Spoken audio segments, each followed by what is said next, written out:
This week, new Islanders GM Mathieu Darche is going to start to put his stamp on this hockey team. The direction he chooses will have a major impact on the future of the New York Islanders. We'll talk about that and a lot more coming up on today's Locked On Islanders podcast.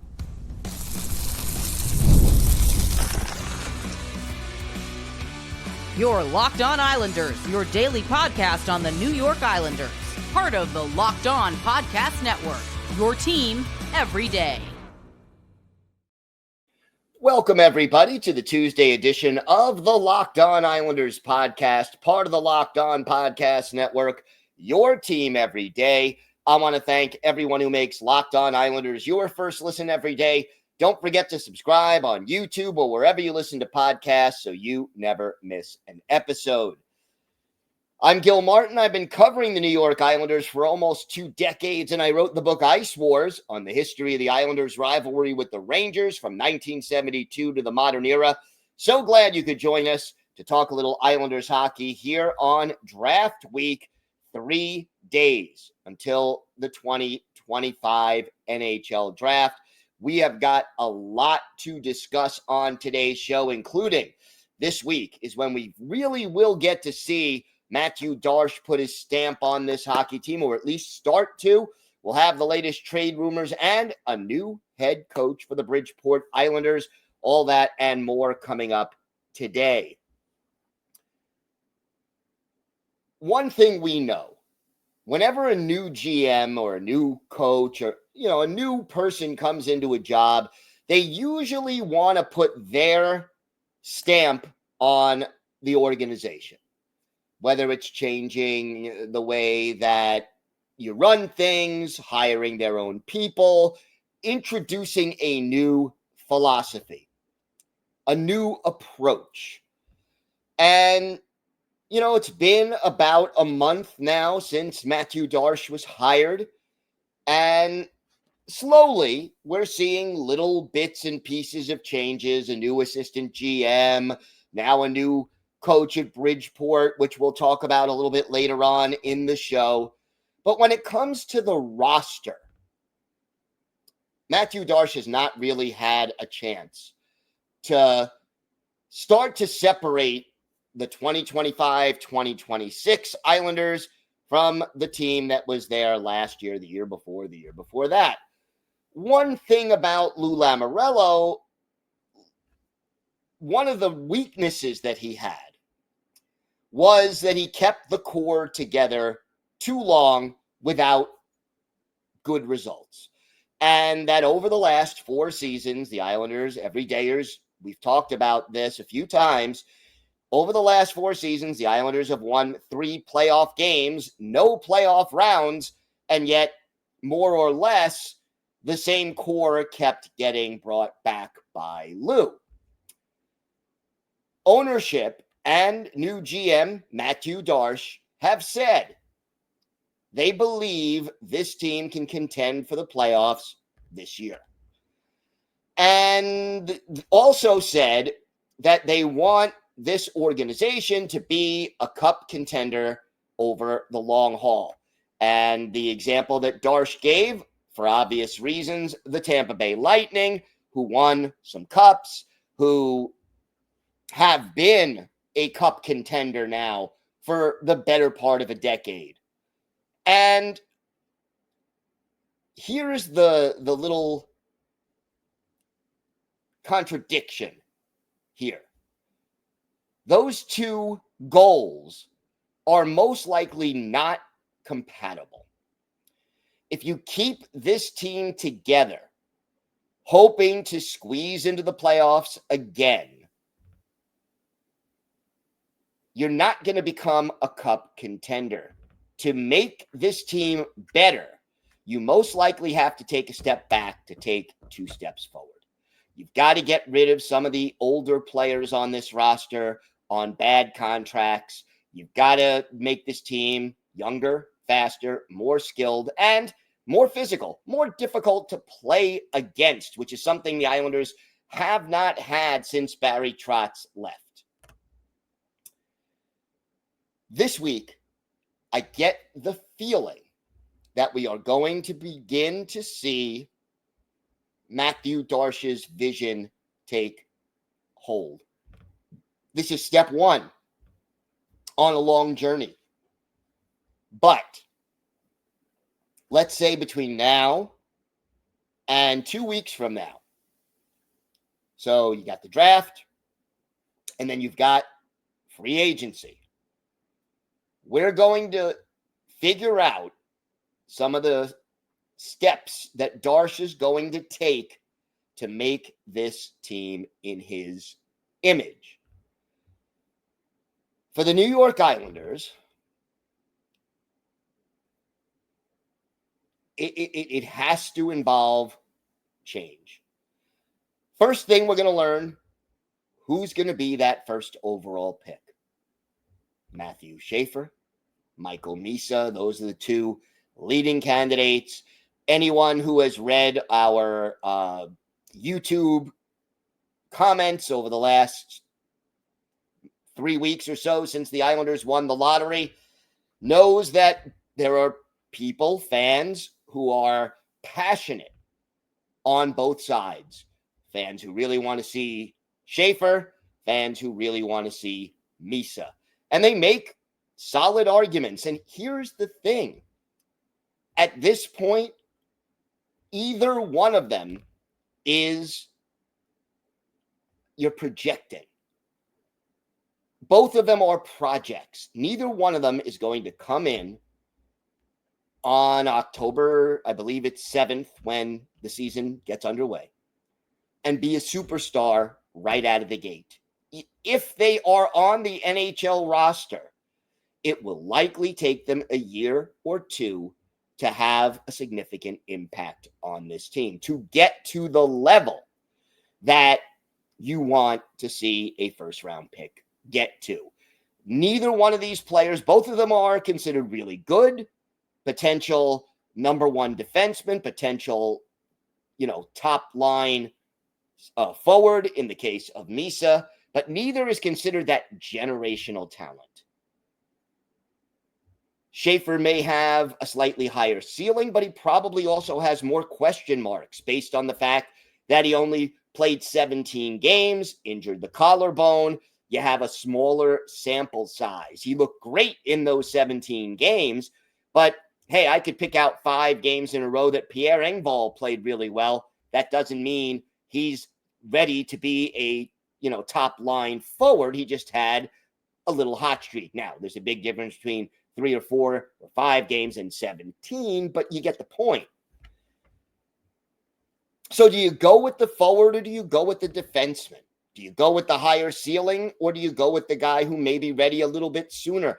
These are questions that are going to teach us a lot about Mathieu Darche. And then, do you try to trade back into the first round and get the Long Island kid, James Hagens, who clearly wants to be an Islander, but what is it worth to give up to get him?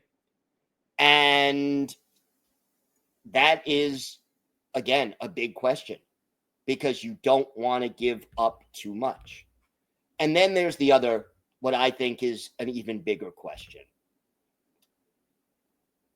How quickly do you start to turn over this roster? We know there are a lot of players that a lot of fans would like to see moved. A lot of them, because of Lou, have partial no trade clauses or full no trade clauses, or have too many years left on their deal, or are making too much money. It makes it harder to move on from some of them. Harder, but not impossible. And again, the goal for Mathieu Darche is to maximize the return on these players, on these assets. Will you get more for J.G. Pageau at the draft? Or if you hold on to him, do you get more in return at the trade deadline? We already know Lou has on more than one occasion, according to multiple reports, turned down a first-round pick for J.G. Pageau. Allegedly, Edmonton offered that at this year's trade deadline. We also know that you've got players asking for a lot of money and you don't have a lot of cap space. So, guys in the last year of their contract, like a Pajot, like the captain, Anders Lee. Do you move them now? Do you move them at the trade deadline? You want to maximize the return you get on some of these players. You need to free up cap space, because if you bring back, all you do is draft either Schaefer or Misa, number one, and then re-sign your restricted free agents, Holmstrom, Romanov, Dobson, Siplikov, you're left with about $1 million, maybe $1.5 million in cap space to start the season. And your team is not going to be significantly better this year. So what moves will Mathieu Darche make, and when will he make them? I do get the feeling that sometime between now and July 10th, we're going to see a major trade, maybe two, that will shake up the foundation of this roster. Not going to go for the total strip down, not going to go for the complete overhaul. But I'll even say it this way. Since the Islanders last won a playoff round, so you got to go back 4 full seasons, the roster turnaround, even while the core has more or less remained fairly intact, has been astounding. How half the roster has turned over in the last 4 years, maybe more. It's going to happen maybe a little faster under Darche than it did under Lou, who was too loyal, for lack of a better word, or dedicated to his guys. But I think we're going to see some change, and I think we're going to start to see it in the next 10 days. And it's going to be really interesting to see what direction Mathieu Darche takes this team next. We have got more to get to on today's show. The trade rumors continue. We're going to talk about that, a new coach for Bridgeport, and for our Islanders' birthday of the day, a player with a very popular name who is not related to the other 2 former Islanders players with that same last name. Let's see if you can guess who that is. All that and more next on today's Locked On Islanders podcast. Today's episode is brought to you by your friends at Wonderful Pistachios. Looking for a snack that's both delicious and nutritious? Crack into a good source of protein with Wonderful Pistachios. Wonderful Pistachios is one of the highest protein nuts. Each 1 ounce serving has 6 grams of protein, giving you over 10% of the daily value. Plus, they're packed with fiber and better for you unsaturated fats to help keep you feeling fuller longer. Personally, I love the no-shells variety. It's the perfect grab-and-go snack for busy days. Whether I'm snacking at my desk, on a road trip, or just need a quick protein boost, they're always my go-to. And if you love cracking open every shell for that satisfying crunch, the in-shell options are a classic favorite. So get snacking and get cracking with the snack that packs a protein punch. Visit wonderfulpistachios.com to learn more. That's wonderfulpistachios.com to learn more. Check it out today.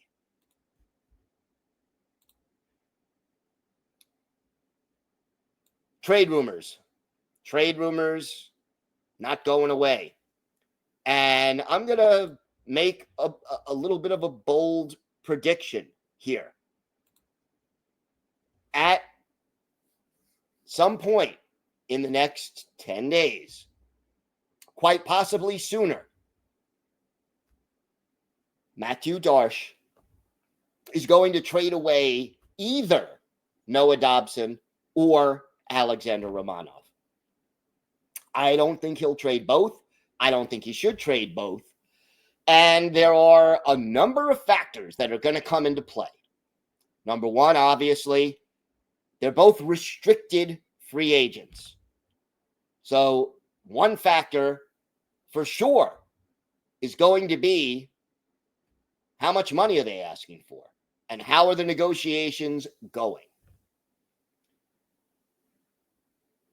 Matthew Schaefer, if he is indeed the first pick overall, is a left shot defenseman. If he makes the roster, does that mean that you have the flexibility to move on from Alexander Romanov? But if you trade Romanov, you're getting rid of one of the few physical defensemen on this roster, arguably the most physical right now. And, you know, is there anybody in the system to replace that physicality? Good question. If you trade away Dobson, you could save, my estimate is $9 to $9.5 million in cap space. That's what I think some team will eventually give Noah Dobson, even though I think that is excessive for him at this point because of his inconsistency. But sometimes you pay for potential, and there will be a team that'll give him that kind of money. So you could save a big hunk of money, but do you have another right shot defenseman who can step in? Does that mean you really have to bring back some of the other players? Like, are you going to then bring back a Tony DeAngelo to fill that spot, even if it is short term? Because you have Boqvist, Polak, and Mayfield right now. So those would be your right shot defensemen if you were to move on from Noah Dobson. But the other thing is, if you trade Romanov, you're saving $4.5 million a year over the next however many years. If you end up trading Dobson, you're saving probably in the neighborhood of $9 million in cap space. And all of a sudden you go from having $1 million, let's say, just to round the numbers off in cap space, to having $10 million. And whether you use that in a trade or in free agency, all of a sudden you've got more out there to work with, to improve this team, to get another top six forward that this team really desperately needs, to get more physicality into this lineup, to make this team better. And this team definitely needs to get better. JG Pageau, again, I think it is very, very possible that Pageau is traded at or before the draft. But you'll free up $5 million in cap space that way. You could move Matthew Barzal back to center. And you could, end up starting Richie as your 3C until he gets a little more used to the NHL and develops into a legitimate 2C. Oh, one other thing. A little more detail on the proposal from the Red Wings concerning Noah Dobson. And everydayers, we did talk about this trade yesterday. And I still wouldn't do this deal, but I don't say no as quickly based on the additional information. We mentioned JT Compher and Jonathan Berggren, 2 third-line players. That doesn't excite me. But the other parts of the deal, according to various reports, it would be the 13th overall pick in this year's draft, and then you would add Nate Danielson, who was the 9th overall pick in 2023. He is probably a third or second line forward, so a middle six forward. And then you add Max Plant, 2nd round pick in 2024, now at Minnesota Duluth. So you'd be getting 2 third-line forwards, 2 prospects who would be ready probably in another year or two, but certainly, speeding up that process, and then a second pick in the top 15 in this year's draft. Interesting. Still wouldn't do it. I want something a little bit more headliney, a little bit more of an impact kind of player in the return if I'm trading Dobson. But it's a lot better than what we described yesterday as more details came out. I still don't think that's enough in return for Noah Dobson. I am willing to trade Dobson if he's insisting on, $9.5, 10, $11 million a year. And again, I think that's his opening ask. I don't think that's where he eventually ends up. But I'm willing to sign him if he's not going crazy with the numbers. But at the same time, if I trade him, I want to be overwhelmed by the return. And we'll see whether or not Mathieu Darche can figure that out, whether he trades Romanov, whether he trades Dobson, Pageau, somebody else. It's a combination of things. The only things that I would say is, number one, do not trade away the first overall pick unless you're getting, Connor McDavid in return, which isn't happening. Okay, but you got to bowl me over beyond belief to trade that first overall pick.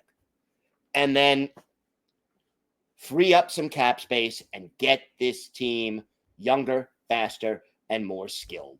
You need depth, you need speed, you need physicality, you need youth, you need a lot of different components to get this team where they need to go, to get out of the muddy middle and become a legitimate long-term cup contender. And you know what? The Islanders have not been a legitimate long-term cup contender, if I'm being generous, since the mid-'80s, like after the dynasty got a little older. They went on a few runs. 93 was a great run. The 2 years under Barry Trotz were a great run. But if you remember, they barely made the playoffs in both of those seasons. So I want this team, I want to see this organization be one of those teams that is considered a cup contender every year for the next 10 years. And it won't happen right away. It'll take 2 or 3 years probably to get there. But I want this team to be like the Lightning, the Avalanche, the Stars, the Oilers, the Panthers, the Bruins up until a couple of years ago, the Maple Leafs, teams where when they come into your building, A, you're going to see entertaining hockey, and B, they're one of the better teams in the league. Let's see if they can get there. Mathieu Darche has his work cut out for him. We've got more to get to on today's show. We have got a new coach in Bridgeport. Hopefully that will help Bridgeport's revival. We'll talk about what the new coach brings to the table and his impact on the organization. We'll have our Islanders birthday of the day and more next on today's Locked On Islanders podcast.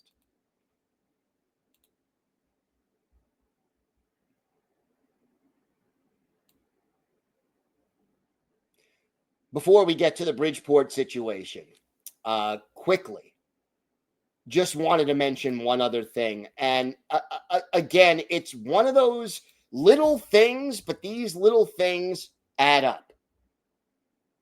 We talked everydayers in the last few days about the fact that the Islanders are having a development camp, finally, in late June, early July after the draft. And there will be a blue and white scrimmage on July 2nd, and you can get tickets if you, it all goes to the Islanders Children's Fund, good charity. If you want to go see some of these players, by all means, try to get tickets.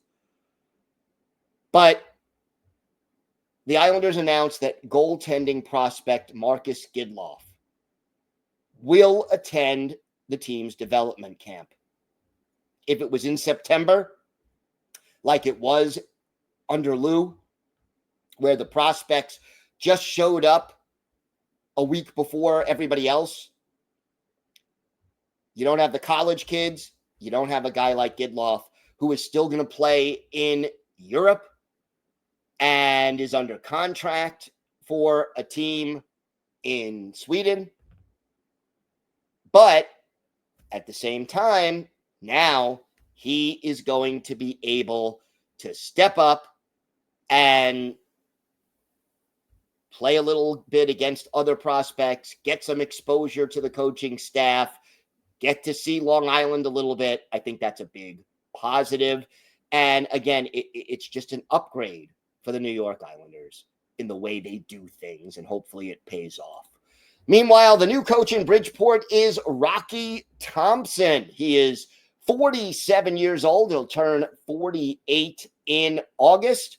A native of Calgary, drafted by the Flames back in 1995. Only played 25 career NHL games, had 117 penalty minutes, no goals or assists, but he has been coaching since 2007-2008.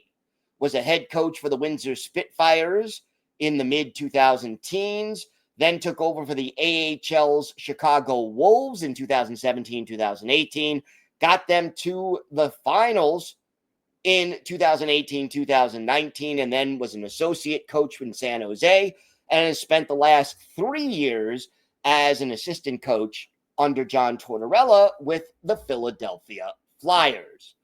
And here is a guy who has experience developing younger players in juniors and in the AHL, has NHL experience as well, knows Bob Bugner, who is now an assistant coach under the Islanders because they worked together when they both worked in San Jose. And he's been a winner in the AHL with the Wolves as far as having a winning percentage north of 600 in back-to-back years, getting to the Calder Cup final. This is a guy who hopefully will help Mathieu Darche clean up the disaster that Bridgeport has become in recent years. And when you are making your organization younger and you are going to start getting some prospects coming to Bridgeport who you need to develop, this is a step in the right direction. So good luck to Rocky Thompson. Hope he is successful in Bridgeport. And obviously, we will keep track of him and everything associated with him for the rest of his tenure, in Bridgeport. And we wish him all the luck in the world. Nowhere to go but up, right? When you're the worst team in the AHL and only win 4 out of 36 home games, you got to think things can and will get better. Time now for our Islanders birthday of the day. And, well, let's just say Monday was the 54th birthday of former Islanders goalie Felix Potvin, the only Potvin not related to Dennis and Jean, drafted in the second round by the Maple Leafs back in 1990. Made his NHL debut in 91-92, played for the Leafs through the 98-99 season, got dealt to the Islanders midway through that year. Spent part of that year on the island, part of the following year on the island before being dealt to Vancouver. Later played for LA and Boston before hanging up his skates after the 03-04 season. Felix Potvin, a .276 career goals against average, a .905 career save percentage, won 266 NHL games, lost 260, tied 85. He played for the Islanders when they were pretty much at their low point in the late 90s. One of his better games on this struggling Islanders team, April 12th, 1999. Islanders visiting the Devils in New Jersey. Felix Potvin, the goalie for the Islanders. Martin Brodeur in between the pipes for New Jersey. And in this game, the Islanders are outshot 57-23, and yet they managed to win the game by a score of 4-2 because of outstanding goaltending, 55 saves for Felix Potvin while being in between the pipes for 60 minutes. That is not easy. Goals by Vladimir Orzog, Mats Lindgren, Mike Watt, and Claude Lapointe helped the Islanders get the win. But Felix Potvin had to stand on his head, but he got the job done on this night against the Devils. He is our Islanders' birthday of the day. I want to thank you for making Locked On Islanders your first listen today. For your second listen, check out the Locked On NHL podcast. There is no offseason. We're bringing you the daily league-wide stories that matter most with the local coverage you love from Locked On. Find Locked On NHL on YouTube or wherever you listen to podcasts. It's part of the Locked On Podcast Network, your team every day. If you have a question, a comment, maybe a topic you'd like us to discuss on a future episode, send us an email. Our email address, lockedonislanders@gmail.com. And if you leave your first name and where you're from, we're happy to mention you on the show when we discuss whatever's on your mind. You can follow the show on X at Locked On Isles. You can follow me, Gil Martin, on X at Ice Wars, NYR, VSNYI. We'll keep you up to date on all things Islanders throughout this critical offseason. And it's always great to talk a little Islanders hockey with you anytime. Stay cool, everybody. It is hot out there, especially if you're here in the New York metropolitan area. Could hit 100 degrees on Long Island tomorrow, so keep cool, drink a lot of fluid, stay safe, have a great day, and of course, let's go Islanders.